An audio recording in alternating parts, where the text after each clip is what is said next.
Bahrain കൂടുതൽ തണുപ്പിലേക്ക് പോവാണ്. കാര്യം വ്യാഴാഴ്ച വൈകുന്നേരത്തോട് കൂടിയിട്ട് കാലാവസ്ഥയിൽ പെട്ടെന്നുണ്ടായിട്ടുള്ള മാറ്റം, മഴയുടെ വരവോട് കൂടിയിട്ട് ടെമ്പറേച്ചർ മൊത്തത്തിൽ കുറഞ്ഞ് പല സ്ഥലങ്ങളിലും ബഹ്റൈനിൽ തണുപ്പ് അനുഭവപ്പെട്ട് തുടങ്ങിയിരിക്കുകയാണ്.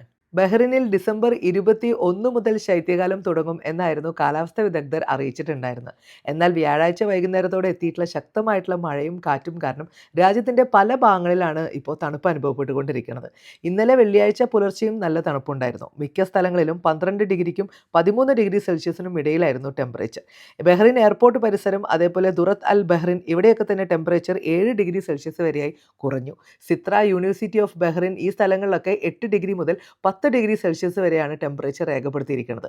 അപ്പോൾ ഇനി അങ്ങോട്ടേക്ക് തണുപ്പായിരിക്കും. അപ്പോൾ അതുകൊണ്ട് തന്നെ പുലർച്ചെ ജോലിക്ക് വേണ്ടി ഇറങ്ങുന്നവർ, പുറത്തെ ജോലികൾ ചെയ്യുന്നവർ, ദൂരയാത്ര ചെയ്യുന്നവർ, ഇവരൊക്കെ തന്നെ തണുപ്പിനെ പ്രതിരോധിക്കാൻ ആവശ്യമായിട്ടുള്ള വസ്ത്രങ്ങൾ ധരിക്കണമെന്നും ആരോഗ്യകാര്യത്തിൽ കൂടുതൽ ശ്രദ്ധ വേണമെന്നും അധികൃതരുടെ മുന്നറിയിപ്പുണ്ട്.